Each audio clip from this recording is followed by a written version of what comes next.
Good morning. Hey guys, what's up? Okay, so from over here, put this here. Does that make me look like I'm looking at you? Yeah. Gotta clear my throat, get rid of frogs. Well, look at that sunshine seeping through my window. It's beautiful. You guys, I've got grapes growing on my vine. It's really cool. I'm going to do a little picture of them later.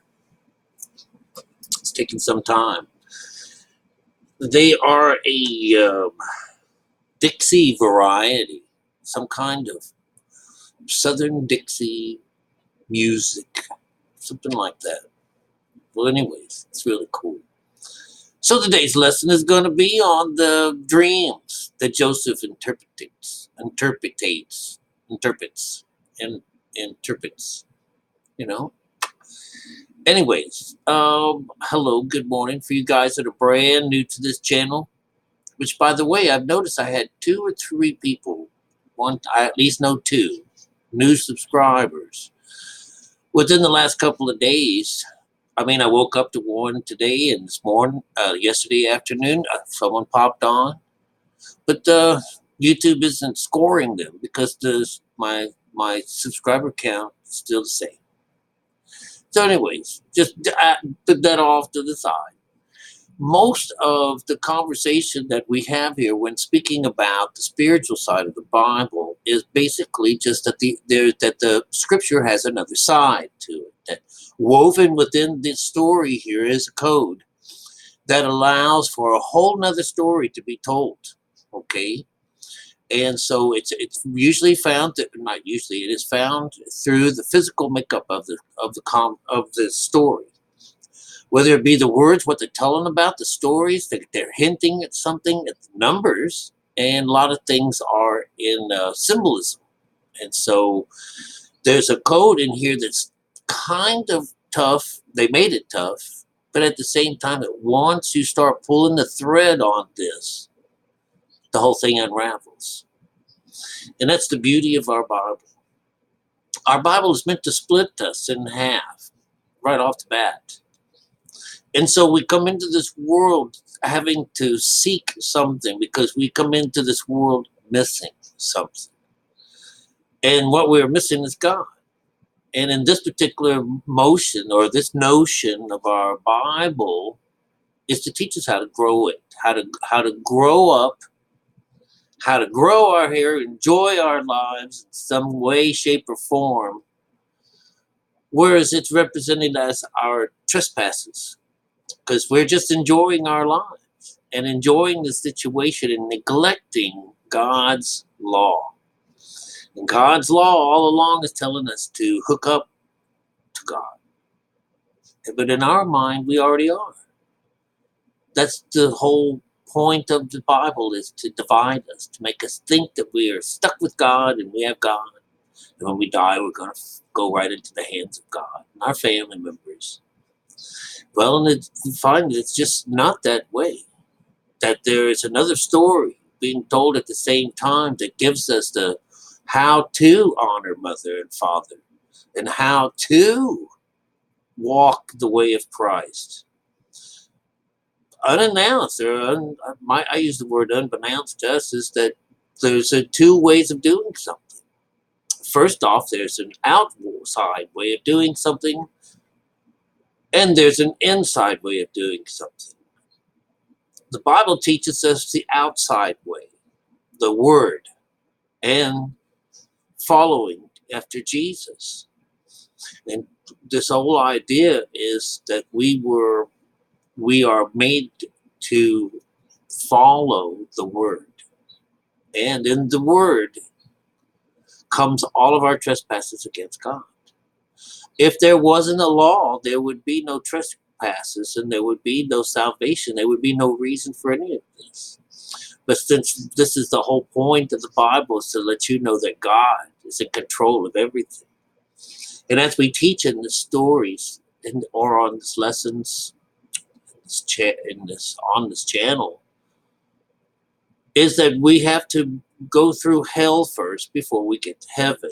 And hell is going to be our first part of our lives, when we are missing something, when we are made to search something, and we are made to follow something. And every one of these things takes us away from takes us away from God, takes us away from ourselves, takes us away from our own life, kills us, and hides the truth, because our eyes are like the last stories that I've talked about is about slumber.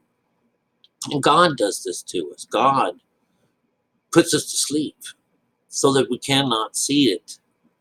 We cannot see this way out of this problem. And the problem is running around with a broken mind, the idea that you're an unbalanced mind. One, the lower mind is in control of everything. And this is all of our desires, all our material wants and desires. And of course, once you learn to read the Bible on the spiritual side of the Bible, you come to find out that the inside and outside is what the whole Bible is about.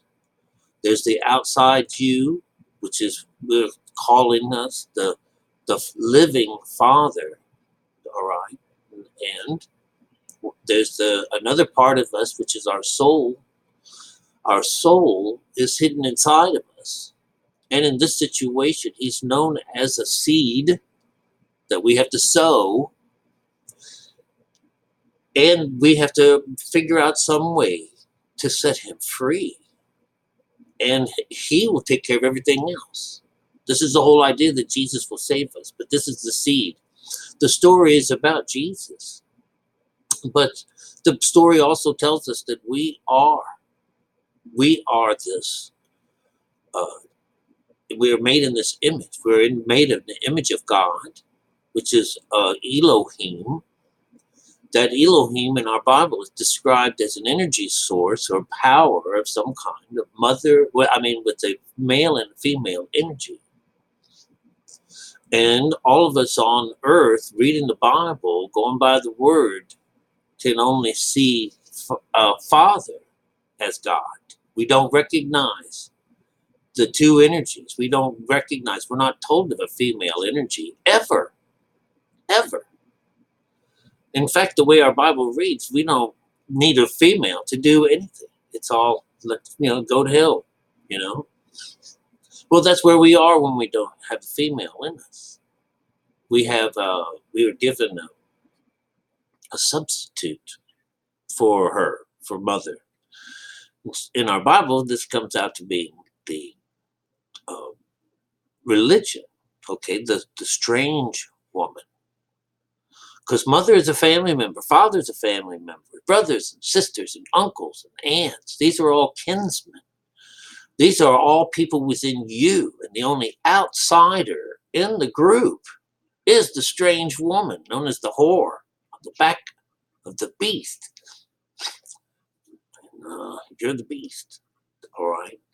And in your first mode, the beast is carrying around our little child in its belly. And in the Bible, our child is wrapped in swaddling clothes and lying in a manger. Well, a manger is something that an animal eats out. And as the beast itself has this child inside of him, this is a spiritual situation, all right? Not a literal one.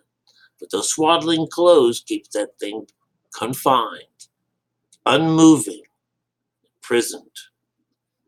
And because our body and our body is considered to be made out of dirt and ashes and stuff like that, the idea is that you become a grave, a sepulcher, where the outside is really beautiful, but the inside is death. And so we're taught in the Bible how to clean this inside. This is the inside of the Bible. So now we've got an outside word that hints on an inside way. And that's what we're going to talk about. All right. So very quickly now, in the book here, and Joseph has been imprisoned. He's been sold over by his brothers. Okay, that's the outside to his father. You know, his brothers, his brethren. It's going to get rid of him. Father loves him more than everybody. They all been made fools because of him. They got to work all, and Father likes this guy more than anything. Let's get rid of him. All right. Now, this is the point of the story. When we first started off, we were all in this prison together. And there's always these two things. There's an inside and an outside. And Pharaoh has put Joseph in charge of these guys while they're down there. And one night they have a dream, both of them. And they're interpreting this idea of the dream. It's going to be whether or not Pharaoh saves them or kills them. And they're all up having their heads cut off. All right. They're all being brought up, And during the situation, they were all saying, okay, well, what was you? Isn't all dreams interpreted by God? And he says, well, tell me. Well, tell me then. So here's this, let's see, it says, it came to pass that this is, let's read the first, because the first one, the first four in the situation is representing some kind of an instruction. This is what you're to look forward to in the rest of the story. All right, it says, and it came to pass after these things that the butler of the king of Egypt and his baker had offended the Lord, the king of Egypt. And Pharaoh was wroth against two of his officers, against the chief of the butlers and against the chief of the bakers. And he put them in the ward, in the house of the captain of the guard, to the prison, the place where Joseph was bound. All right. And the captain of the guard charged Joseph with them. And he said, serve them. And they continued a season inward, and ward, in the word inward. All of these stories are about what's going on inside of us. I've just told you where the prison is in the situation. Okay. And he says, oh, and all these stories are, hey, will you tell the Pharaoh about me? Something like that. Well, anyhow, say, he's wanting to know why they look so sad and all this. And so the stories come about now. How do they best serve the Pharaoh? All right, the kingdom. And it's this idea that when we go into meditation, we're going down into meditation, there is two witnesses always. And that's in our situations today, the head butler and the chief baker. That's the first beast, which is the man, the mind, the body itself is going up for cleansing. And he's brought up the baker. This is where the works come in. This is the second, right? So it's earth and heaven are these are the first and the second, number one and number two. They're the witnesses. When we go up, they're also the ones that let's look at Joseph. Let's put Joseph as where Jesus is, right? He's in the middle of these two, and he's in the judgment. He's listening to their stories, and these are the same thieves, father and the crazy woman, the outsider, the strange woman, the woman that can bring God into things, the craft, this business, because you're making all this stuff up. It's an outside thing. And this is how that side is making this. What number two is representing here, the baker. So the first guy, the cupbearer, he's the one who makes it all the way through this, because he dreams of a vine coming up from the earth, splitting into three, You can go on and read it on your own. It says here, oh, those are the 3 days. Yet within 3 days shall the Pharaoh lift thine head up and restore thee into place. And thou shalt deliver Pharaoh's cup into his hand, after the former manner, when thou wast his butler. All right. And so Joseph, he said, this is the interpretation of that. It says, in the vine, let me read this up here for you. And in my dream, behold, a vine was before me. And the vine were these 3 branches, and it was though it budded. And her blossoms shot forth, and clusters thereof brought forth ripe grapes. And Pharaoh's cup was in my hand. And I took the grapes, pressed them into the Pharaoh's cup, and I gave up into the Pharaoh's hand. And, all right. And so, okay, the idea of pressing what was on the inside, this is the wrath of God. It's the idea behind that symbolism. It's the skin of the grapes. All right. After they had gone through their business of work, toiling, and then all of a sudden, when summer comes, this is when you know it's time.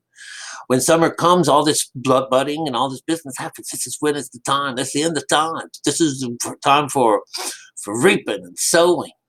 And so what you get out of this here is that, you press what's inside of you out and hand it over to Pharaoh. This is give mother. This is Jesus hooking us up with that other.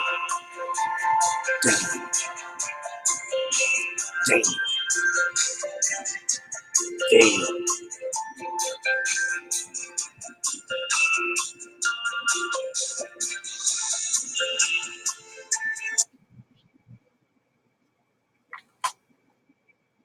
I can't stop. All right. I'll call that number in just a minute. All right. Anyways,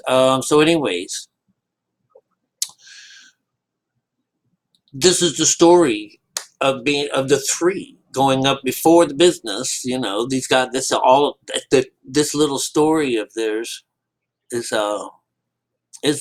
this story. So, and how you sow your seed.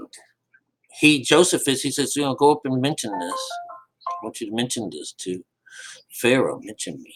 Mention me. And so this one mentions him, and Pharaoh saves him. And the butler, he has a different story. The butler says, he goes here, he says,